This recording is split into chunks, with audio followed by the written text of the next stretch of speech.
nanti pada tanggal 22 itu Pak Anies bisa memberikan statement yang baik. Ya, tentunya momentum tersebut itu bertepatan dengan Idul Fitri, maka bisa dilakukan dengan halal bihalal.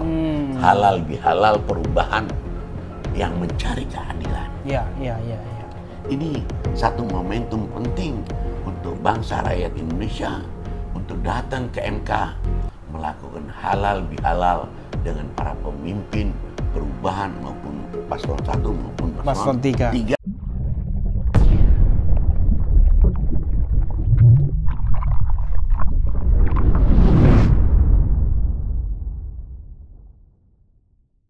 Assalamualaikum warahmatullahi wabarakatuh. Teman-teman semua dari beberapa channel, ada Anti Oligarki, Mimbar Tube, Salwa Media Channel, Anti Kapitalis, kemudian Egy Sujana Channel, dan teman-teman yang lain yang merelay acara pada siang hari ini. Bersyukur kita kepada Allah Subhanahu wa taala, setelah Ramadan kita berkunjung ke Habib Umar. Ini salah satu tokoh yang mungkin jarang disorot, tapi menurut saya ini penting karena banyak tokoh-tokoh yang lahir dari rumah beliau. Nah, diantaranya ada Bang Egy Sujana, kemudian ada banyaklah tokoh-tokoh yang lain yang lahir di sini. Dan sebelumnya teman-teman sekalian, kami juga ingin mengucapkan taqabbalallahu minna wa minkum minal aidin wal faizin. Mohon maaf lahir dan batin sebelum berlanjut nih podcast kita. Baik, Bib, yang pertama gimana kabarnya, Bib?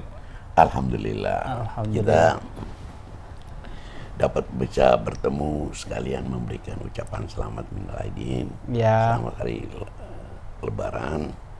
Semoga mudah-mudahan Lebaran ini bermanfaat bagi umat Muslim dan mendapatkan ridho dari Allah SWT. Amin, amin. Dan di tengah-tengah Lebaran ini, Bib, setelah Lebaran kita tahu bersama kan harga-harga naik.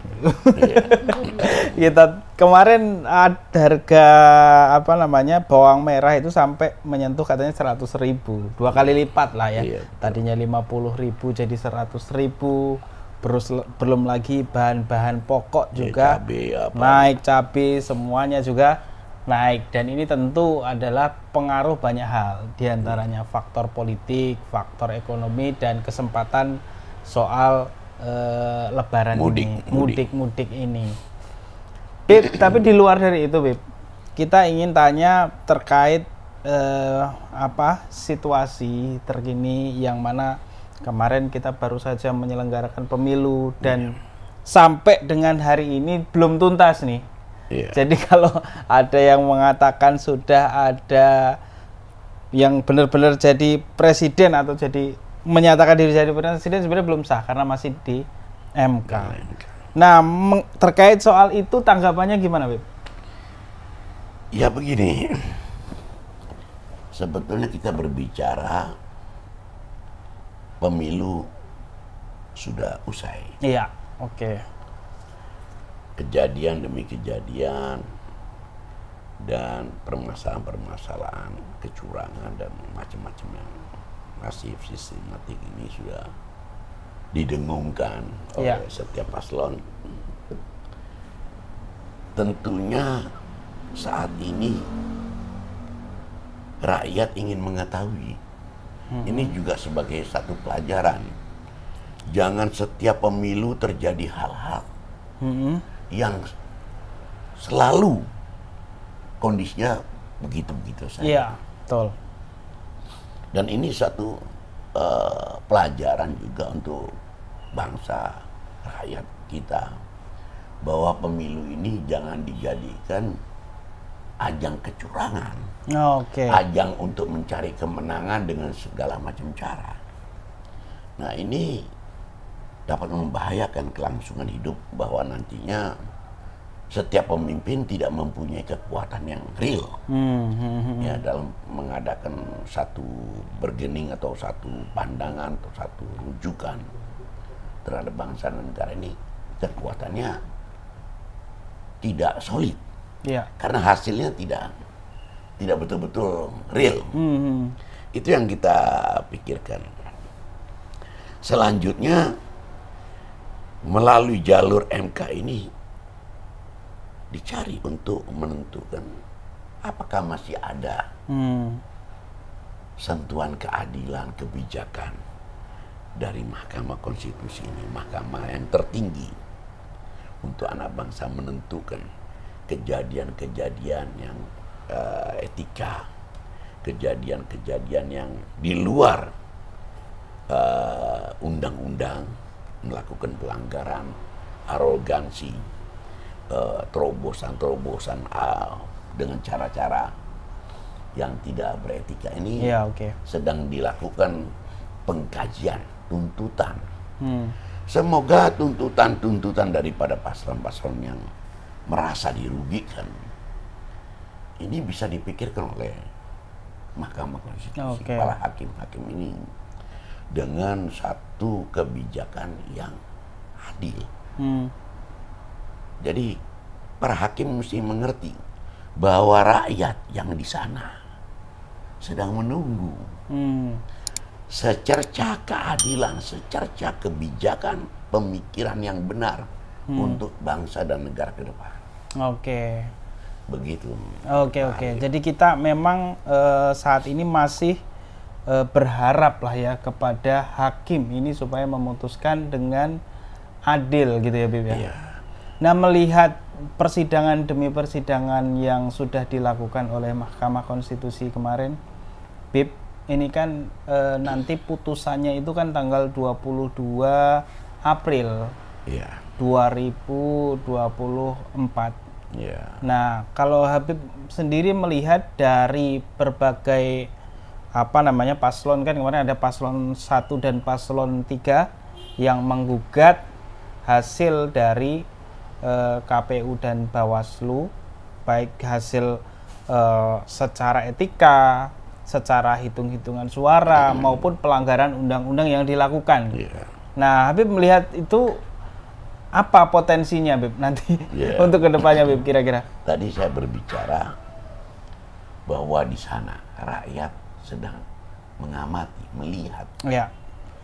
Saya rasa bukan rakyat saja maupun kita-kita yang ada di Indonesia, di internasional juga sedang mengikuti. Iya, betul. Ya, dan kita juga melihat bahwa masih banyak pakar-pakar hukum dari profesor-profesor yang ada di Indonesia ini yang mengamati. Ya, apakah mungkin keberanian di jiwa bangsa kita untuk menentukan keadilan? Jika ini tidak bisa mendapatkan, maka mereka tentunya frustasi bahwa mereka akan yakin bahwa Indonesia ke depan akan berkelanjutan dengan cara-cara yang tersebut. Jadi tidak bisa mendapatkan harapan. Bangsa ini tidak mempunyai harapan ke depan dengan kejujuran, dengan keadilan. Ini yang sangat memprihatinkan. Bukan untuk kita, tapi untuk seluruh elemen bangsa, khususnya di tanah air maupun di luar negeri, di internasional. Jadi saya anggap kita memohon juga kepada para hakim mulai berpikir, lakukan kejujuran, lakukan hak, lakukan kebenaran, jangan mencari celah. Ayo kita buka mulai. Sebetulnya saat ini memang perubahan ini memang dibutuhkan. Merubah jiwa-jiwa yang tidak baik menjadi kebaikan. Apalagi setelah Idul Fitri ini kita melakukan kesucian, beribadah, puasa. Ya, rakyat juga menginginkan kabar berita yang baik bahwa ada perubahan di bangsa ini, masih ada. Jangan mereka pesimis. Ini bahaya. Ya, jadi harus ditunjukkan bahwa kepesimisan ini mereka ini betul-betul jangan sampai hilang.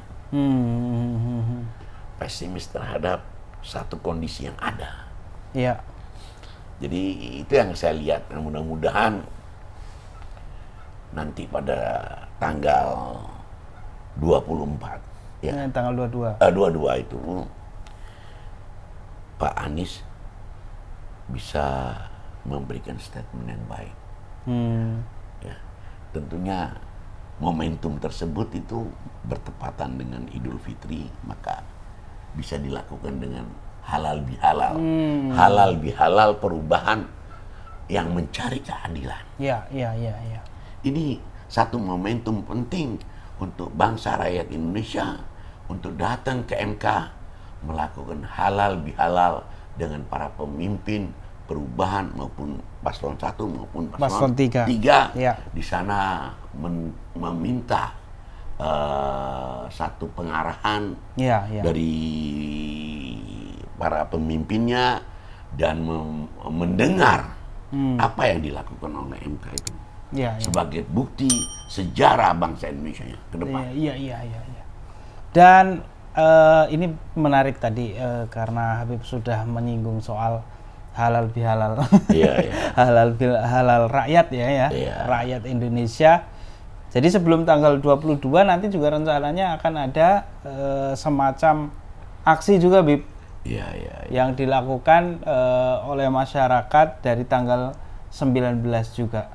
19 tanggal 22 puncaknya karena itu putusan. Betul. Nah, bicara soal pesimis tadi yang disinggung, mungkin masyarakat sebagian besar ini juga sudah mulai merasa karena sudah terlalu banyaknya pelanggaran undang-undang, pelanggaran etika yang dilakukan. Ini sampai-sampai kemudian orang-orang ini sudah pikirannya sudah kemana-mana, sudah kemana-mana. Nah, saya mengerti. Nah, makanya karena sudah kemana-mana, mereka ini banyak yang kemudian akhirnya pengennya udah turun ke jalan, ganti semuanya gitu, Bib. Nah, Habib sendiri melihat gimana tuh, Bib? Kalau saya lihat, ya obat dari pesimis itu semangat. Kita harus mempunyai semangat. Semangat itu penting untuk kita semuanya. Bukan untuk pribadi, tapi kita memikirkan semangat kita untuk menentukan arah bangsa, arah negara. Kalau kita tidak mempunyai semangat, kita tidak menyintai negeri atau tidak menyintai negara.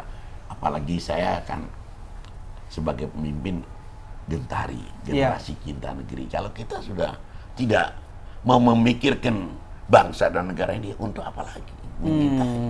Betul. Cinta itu akan sirna, akan hilang. Iya. Nah, saya ingatkan, mari semangat kita cinta terhadap negeri. Kita harus betul-betul fokus ke depan apa yang akan dilakukan oleh pemimpin-pemimpin ke depan. Kita akan diarahkan oleh seorang pemimpin sebagai nagoda. Apakah kita mau diarahkan ke Baldatun Thayyibun Rabbun Ghafur atau ke Pulau Hantu yang selalu membawa kecemasan, yang membawa kerisauan. Iya. Ya, ayo kita cari nagoda yang baik. Ya, semoga kita akan diarahkan kepada pulau yang idaman bangsa dan negara kita, khususnya rakyat. Iya. Ya, dan saya lihat dari beberapa statement Pak Anies, saya melihatnya Pak Anies tidak bermusuhan dengan semua ini. Tidak ada permusuhan terhadap paslon 1, paslon 2 maupun paslon 3. Semuanya yang ada di mereka adalah kawan, sahabat. Saya pernah bertanya sama beliau cuma berbicara. Kita ini tidak ada permusuhan dengan semuanya. Musuh kita adalah segala undang-undang yang dilakukan oleh pemerintahan ataupun satu pemerintah yang memberikan undang-undang yang tidak berpihak kepada rakyat. Yang tidak yang melanggar konstitusi. Itu adalah musuh kita. Musuh kita bersama. Jadi kalau musuh masalah personil, enggak. Saya juga dengan paslon 1, paslon 2, paslon 3 kawan-kawan kita semua, sahabat kita semua. Tapi bukan itu tujuan kita, tidak permusuhan dengan mereka, tapi kita permusuhan hati-hati melakukan satu undang-undang atau manuver-manuver politik yang tidak memberikan manfaat untuk bangsa dan rakyat Indonesia. Ya, yang jauh dari konstitusi, melanggar konstitusi, itu akan menjadi musuh kita bersama. Siapapun itu nanti. Jadi, ayo kita ajak, bukan personil yang kita musuhin, tapi kebijakan-kebijakan itu yang kita musuh kita bersama. Iya, jadi poinnya adalah segala kebijakan yang bertentangan dengan undang-undang ya, Bib ya. Undang maupun satu pelanggaran hukum ya, yang atau jauh dari yang kita harapkan, ya jangan jauh pasang daripada tiang. Iya. Kita harapkan mudah-mudahan ke depan ini dengan hakim yang mulai dengan keadilannya, yang kedua kita harapkan pemimpin ke depan betul-betul memberikan rasa aman, nyaman, dan berpihak kepada bangsa dan negara, khususnya rakyat Indonesia. Oke, terakhir Bib, saya ingin meminta untuk Habib menyampaikan mungkin semacam pesan atau seruan terhadap masyarakat bangsa Indonesia melihat situasi politik yang sekarang dan apa yang harus dilakukan ke depannya ini, Bib. Jadi yang kita harapkan tadi itu semangat kita tetap sebagai anak bangsa, semangat untuk menegakkan, mendukung, memberi moral kita, memberikan semangat kepada kawan-kawan kita semuanya yang berjuang untuk menyelamatkan bangsa dan negara. Itu yang pertama. Kita jadikan satu momentum pemilu yang sudah berlalu bukan hilang begitu saja, hilang ditelan badai atau ditelan ombak. Tidak. Kita sebagai sejarah, sebagai ingatan bahwa pemilu yang saat sudah berjalan, sudah 2 kali yang kita lakukan yang agak sedikit atau 2-3 kali ini memang ada yang tidak baik, cara-cara yang tidak bisa diterima oleh bangsa dan rakyat Indonesia. Sebaiknya ayo kita rubah. Kita menciptakan satu perubahan, yaitu pembaruan. Nah, pembaruan ini harus kita ciptakan bersama. Jangan sampai ini terulang kembali. Dan rasa-rasanya pemilu ini hanya buat lahan-lahan orang-orang yang licik. Nah, betul. Lahan-lahannya orang-orang yang tidak mempunyai integritas, yang cinta terhadap negara. Akhirnya kita sendiri akan terperosok ke dalam jurang politik dan satu kehancuran ke depan untuk bangsa ini. Tidak ada lagi kekuatan yang bisa kita harapkan jika tidak dari saat ini kita nyatakan bahwa kita siap untuk berjuang, semangat untuk berjuang, menegakkan keadilan. Oke, baik. Terima kasih. Terima kasih, Bib, atas waktunya, menyempatkan waktu selain halal bihalal. Baik.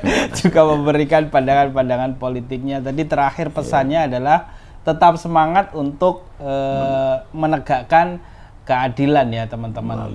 Melalui perubahan. Terima kasih yang sudah menonton. Wassalamualaikum warahmatullahi wabarakatuh.